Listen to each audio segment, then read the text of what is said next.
You're listening to Leadership Powered by Common Sense with your host, Doug Thorpe. Here's Doug. Well, hello again, everyone. This is Doug Thorpe, and you're listening to another episode of Leadership Powered by Common Sense.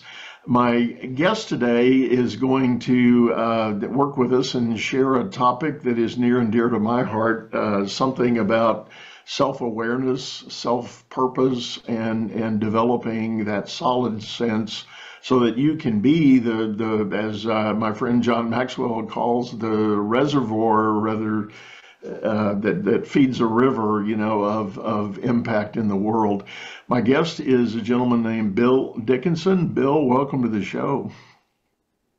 Doug, thank you very much for having me. And for your listening audience, I appreciate your time and your attention to a mutual subject that's really important: self-awareness, self-leadership, and valuing one's self. Now, Bill has a very interesting background in leadership development, leadership coaching, and one, quite honestly, that I haven't had on the show yet. So, Bill, share that information with our friends in the audience. Yeah, thanks, Doug. So, we all come with our different story, our different history. They take us in many different ways. For me, I spent 25 years as an ordained Roman Catholic priest. I was a priest of the Diocese of Cleveland, and for half of my ministry, I actually did do leadership development for the Roman Catholic hierarchy. So that means I did leadership development on self-leadership, team leadership, organizational leadership for cardinals, archbishops, bishops throughout the country and abroad. And what rooted that for me was my doctor of ministry that kind of anchored that skill set as I designed and delivered material. So that's kind of very unique about me. And I left ministry 10 years ago, and I've transferred all those skills to colleagues in the business world across industries. Well, clearly another dimension of the concept that leadership is universal, and it doesn't really matter what kind of organization you may be a part of, but the better organizations have good leadership. And whether it's military, whether it's nonprofit, whether it's religious or commercial, well said. It's safe to say that we've got to have leadership. And at the second, climbing back up on my soapbox, many of my listeners have heard me say this repeatedly. The world needs leadership right now. I'm going to put it out there, and I'll keep banging that drum until I go to my reward. But we need leadership in the world. So if any of you are listening and you've got a doubt about an opportunity or a need, just because you don't have a title doesn't mean you can't step up and be a leader for the community or the group you're a part of. So take that to heart and think about it. But I'll step back down off my soapbox there, Bill. But so tell us a little more about your, what you've developed in the way of views about this notion of self-awareness and self-development. So, Doug, to answer your question, there were two dynamics that took place for me. One is, as I was teaching and training in self-leadership and leadership, it occurred to me that I was not being fully authentic with who I am. So self-awareness is really important for one's confidence, for one's self-worth, self-respect. And what I wasn't practicing was my own self-awareness as a gay man. So I was in ministry, which I valued, doing leadership, but not fully or authentically owning that part of my identity was as a gay man. So my own self-awareness challenged me to say, Bill, be true to who you are, own it, be proud of it, and let that lead you into stronger, more fulfilling relationships, both with self and others. So everybody needs to own who they are, be proud of who they are, in spite of any brokenness, as well as the beauty that's already yours. The other thing, Doug, that worked for me in terms of self-awareness is I went through a 360 feedback process about 12 years ago, and the feedback was not favorable. So what I heard was Bill Dickinson did a good job getting results, selling a leadership series, interfacing with bishops and external stakeholders. But the feedback that came to me was internally, I was tough. I was less empathic. I did not spend time developing my team. So that feedback was a wake-up call for me in terms of how I understood myself, and better still, how I had to manage myself. So anytime we can get the feedback of others, it informs us to be that much more self-aware and then to be a self-leader. So I had to manage some behaviors that worked against me. Yeah. Does that help? It does, and it's. I think those are several. You packed several really powerful points in there that I'd like to unpack. First off, is that idea of being authentic with yourself, and that classic metaphor. Look in the mirror and what do you see, and what's the self-talk story that's going on. And I do fear that all too often people get elevated into roles of leadership, and there's a kind of I don't know that I want to go so far as to call it a lie, but it's kind of darn close to it. There's a mistruth about who they may really be and how they're trying to show up for the organization they're a part of.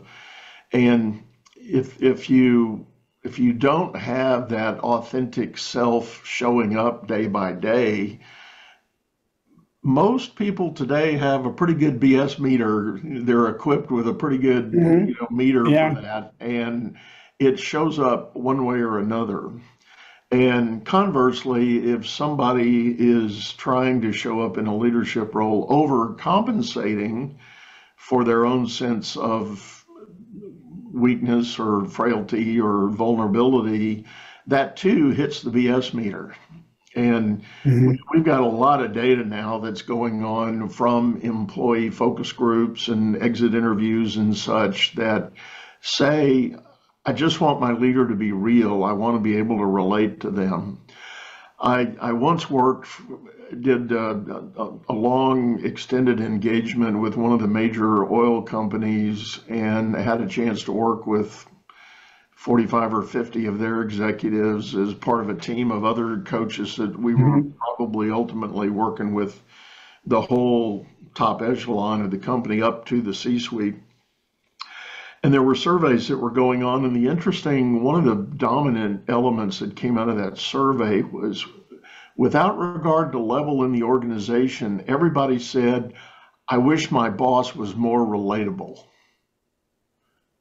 And you go, okay, this is interesting, because that same Bart, the guy that was an L3, 3 layers down from the C-suite, was saying, I want my L2 to be more relatable, but everybody that was L4 was saying, I want my L3 to be more relatable. Yes. And it was a very common pattern that was present there. Yeah, we tend to transfer onto others what we like and dislike without taking a look at ourselves inside. So I do find in most cases, if a leader at any level is saying, I want my leader to be more relatable or approachable, Doug, my experience is at least 50% of them are not relatable or approachable as well. So it still comes back to self-awareness and emotional intelligence. So when we're saying our leader is not relatable, they likely are not well informed about emotional intelligence nor practice it. So that means, and of course, EQ, emotional intelligence, is our ability to understand our emotions and manage them. And equally important, I want to understand and help others manage their emotions. So that's people stuff. We're relatable when I'm willing to hang with somebody who is struggling or hurting, or who is excited about their son or daughter going to college, and I can stand with them and say, congratulations, I'm happy for you. So in my opinion, relationships lead to results, but most leaders tend to be highly result-oriented without appreciating their people and the fact that the people get them there or get the results. Right. Right? Well, that too, what you're saying about that relationship quotient in the workplace is also a data point that is emerged frequently of late. And I don't know if the surveys have changed to make it so, but I think it, again, is an undeniable truth. People are expecting more from their leaders in the way of being real, being authentic, and being relatable. Mm-hmm, mm-hmm. Which demands a degree of vulnerability, mm-hmm. And again, self-awareness. This is what I bring to the table, and I can do it well. But I'm not very strong at people leader skills because I've never had any training or development in it, and I need to own that and then seek that kind of development. And you know this, Doug, most people, when they're promoted because they were very strong as an individual performer in their particular competency. And congratulations, but it doesn't mean that they can lead people. Right. And that's a whole other skill set and requires a degree of emotional intelligence. Yeah. No, you're absolutely spot on. And those that have followed me for a while know we've talked about that frequently, that there's this weird tradition in modern business. We think we need a frontline supervisor. So what do? We go pick the best performer, the best contributor, and we say, poof, you're now going to be a team leader. And if they work through that okay, they get promoted again and again and again. And maybe it's about the third or fourth promotion that somebody wakes up and says, maybe we ought to give this guy or gal some leadership training and help them learn how to be a better manager / leader. And woe be it to those who might have suffered those first couple of promotions. Well, and like you, I am typically called now. So I do leadership and executive coaching. And when leaders and companies call me, they do so because they know I have an affinity for, interest in, a competency with developing others in people leadership. But that first means they've got to understand themselves, know themselves, manage themselves. And most of us don't know that. Right. So we're triggered and we react and we hurt somebody, we offend somebody, we shame somebody. And that is not the way to do business, let alone honor the dignity of another person. Well, and I think particularly in the larger corporate setting, although I've seen it a very similar dynamic in even small business, there's this perception that if I'm in the role of authority, I need to put on this armor. I need to be this thing that I'm not even sure what it is, but I know it's different, and I need to somehow show up differently. And that sort of perpetuates the myth of leadership, and I think in a very Yep. negative way. But again, the reality is the best leaders, and those, for instance, popular phrase is servant leadership. Those that seek and practice that style of leadership, you don't have any armor on. You're just showing up, literally warts and all, and saying, I don't necessarily know all the answers, guys, but I've got some ideas. I've got a vision. I want us to go this direction, and Mhm.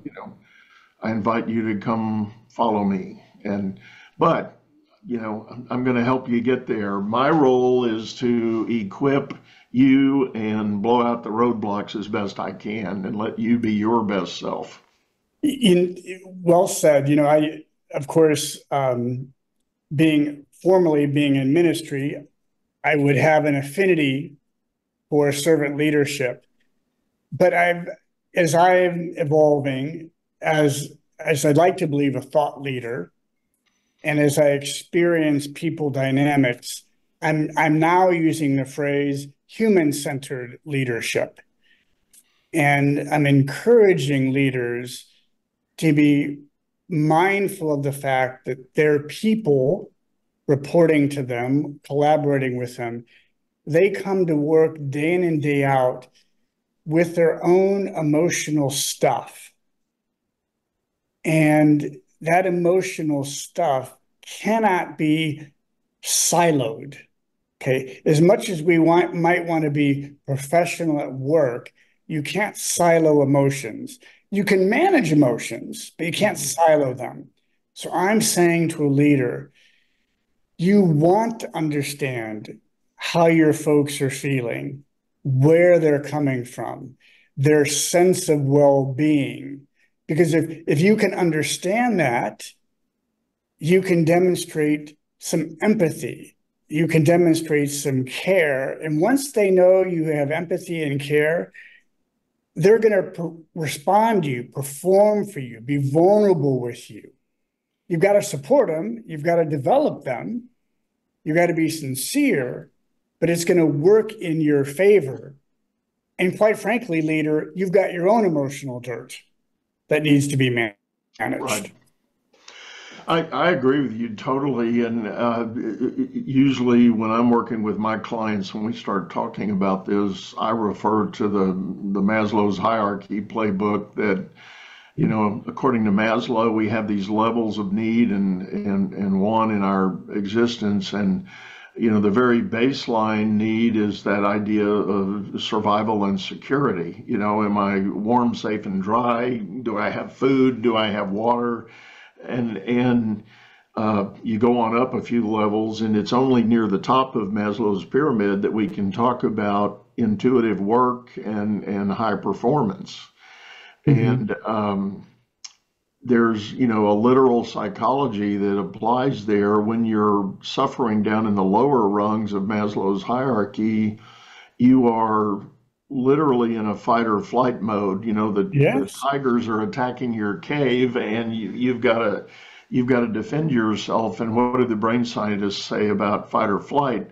All of the blood leaves your frontal cortex and goes into other parts of your brain, and that means you can't think about work. You can't think about work.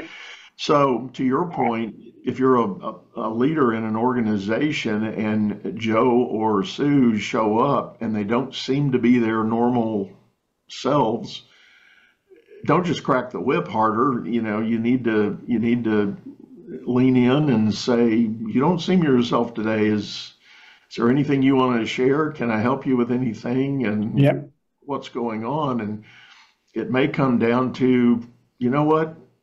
Sorry you're going through that. Why don't you take the day off and go deal with that? We'll get the work done. We'll take care of it. Well said. The other thing that I'm aware of as well, and I'll say this to leaders, that I know some of you aren't going to be comfortable understanding or dealing with somebody's bad day or hardship. So it's important that you know that about yourself, because that person still needs to be attended to. But you need to be honest and say, okay, this is not my strong suit. I'm uncomfortable with bad news or conflict. So what do I need to do about that? That means I'm going to have to develop myself. I'm going to have to learn what empathy is. I'm going to have to stretch myself to be comfortable hanging with feelings that are not pleasant. And I think we have to give leaders permission to own it, but you also have an obligation to develop yourself somewhere in that, because if you are not present, if you do not demonstrate it, your people aren't going to find you accessible or attractive. The bottom line, they're not really going to trust you. Right.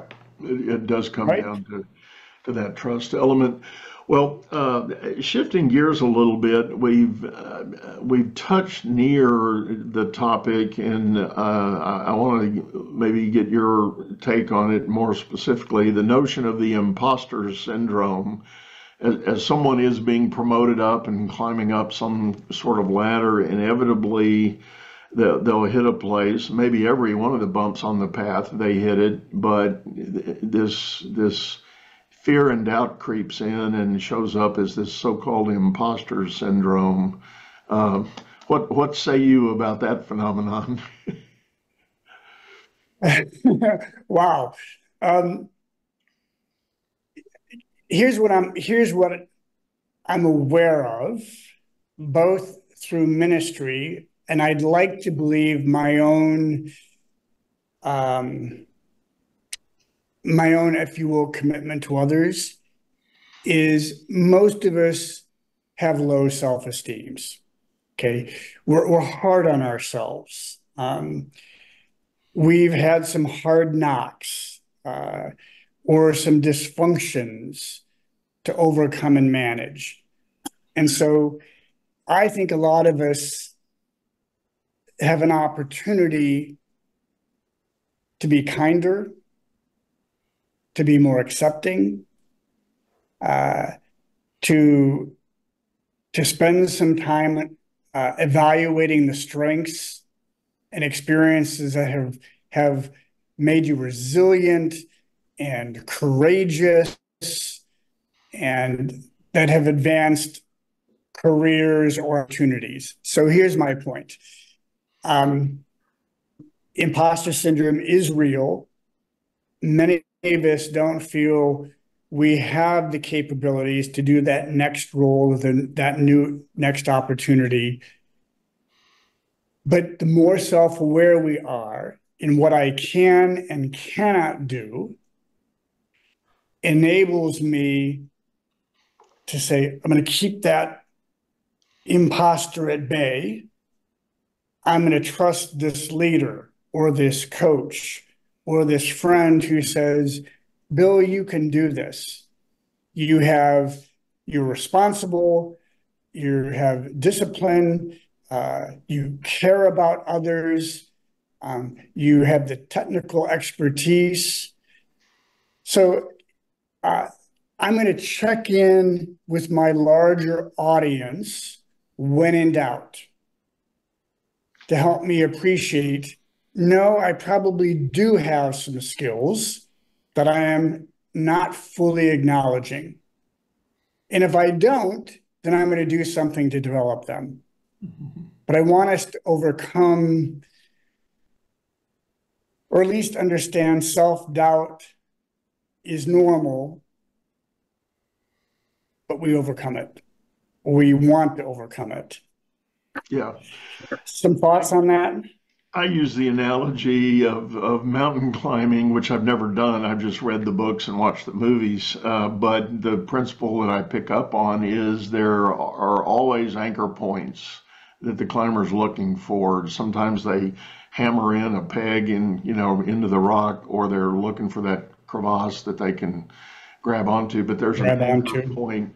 So in terms of that climb up the corporate ladder, you get that next promotion, and all of a sudden you get invaded by this imposter syndrome. What I argue is go back to your anchor points. Who put you up for that job? What did they tell you about their belief in your skill and ability to perform it? Who was the constituency that agreed that you should be there? That's an anchor point. Grab onto that and hang with that. It's a great metaphor, Doug. And I love the metaphor. Use that to propel your climb upward. Let that be the stepping off point to find the next anchor. And the other element, you mentioned it, the other element is to don't lose sight of your prior accomplishments. And I don't say this in an egotistical way, but to your point, I say it in a healthy way. Too often we don't claim our accomplishments as our own for the good. We just go, well, I was supposed to do that. I was supposed to achieve that level, and now I need to move on. Well, no, take some celebration and some victory in having achieved that accomplishment. Yeah, and I don't mean this to sound self-serving. In my book, I have a chapter 5, on identifying and curating your value proposition as a professional. So, I'm trying to acknowledge a point you made, where our value proposition is our ability to know our unique differentiator, why others would want to be led by us, work for us, buy our product or our service. And Doug, you have a unique value proposition, as I do, as every listener does. And coming in touch with that value proposition, that why others want to work with us and for us is based on our differentiator, our unique skills, talents, competencies, experiences, awards, hardships that we've been able to kind of look at and pull together and say, in all of this, Bill Dickinson's has a value proposition as one being able to design and deliver leadership content that is proven to set others up for success.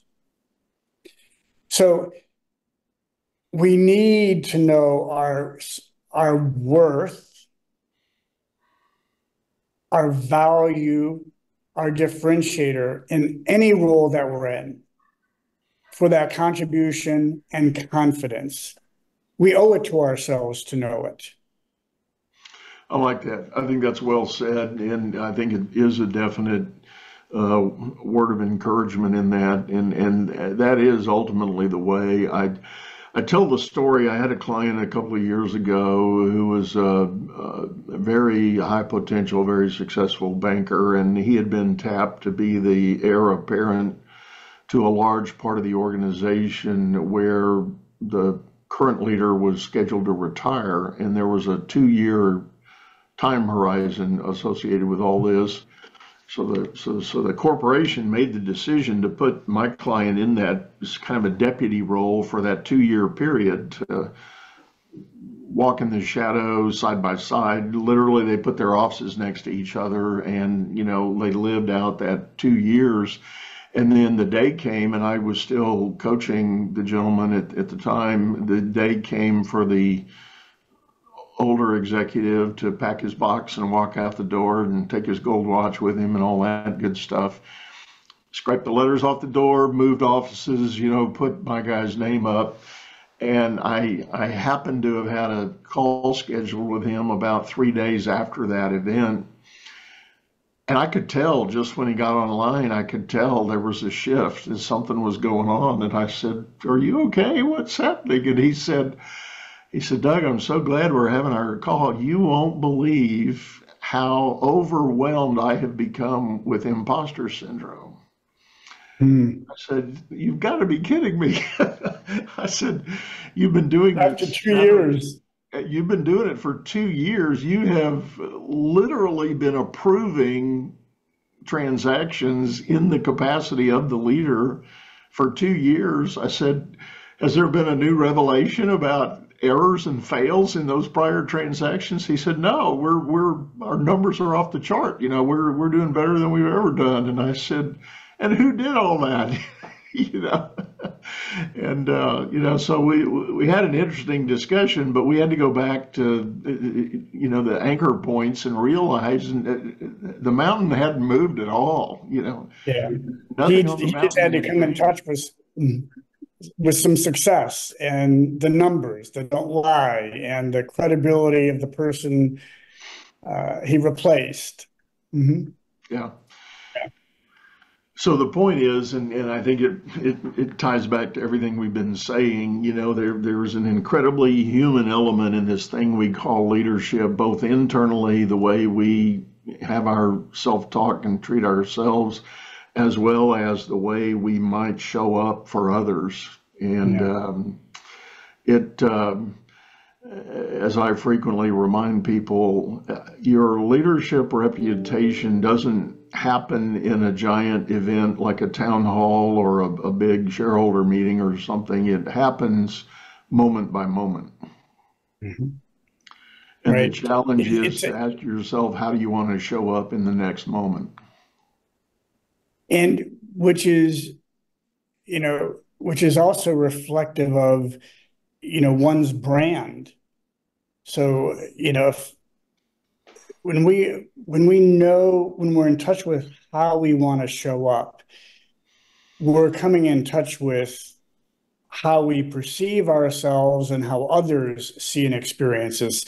I just know I want to show up. I do, Bill Dickinson, as integral, responsible, approachable, thoughtful. I want to show up where people know that guy has my back and is committed to developing and validating who I am. If I can show up that way, then I'm being the leader I'm called to be, and I'd like to believe it's reflective of my own personal brand about myself. Well said. Well said. Yeah. Well, Bill, I think we're about up on time for today. Thank you so much for sitting in. Tell people the best way to get a hold of you if they're interested in knowing more. Yeah. Thank you, Doug. I've been thrilled to exchange with you, learn from you, contribute to your audience. I am the president of C3 Leadership, c3leadership.org. You can find me on LinkedIn at Bill Dickinson. My book is entitled Optimizing Self. It's available on Amazon. And I'm always available to help somebody become the best person and the best leader they would like to be. Great, great. Well, again, one last time, thank you, Bill, for sitting in. And folks, as always, we will have those links in the show notes. You can hop down and click on any of those links to get to Bill's information. I do want to remind you, we've got a video version of this show over on YouTube, channel by the same name, Leadership Powered by Common Sense. Hop over there, check out all our archives. And please feel free to leave me a note or give me a referral of someone that you would like to see on the show, have on the show. Or you may be that person. If you're listening right now and have a message you'd like to share, reach out, let me know, and we'll talk. But with that, we're going to say goodbye. Go out there and make it a great day. You've been listening to Leadership Powered by Common Sense, hosted by Doug Thorpe. If you would like to know more about the coaching and advisory services he provides, visit dougthorpe.com.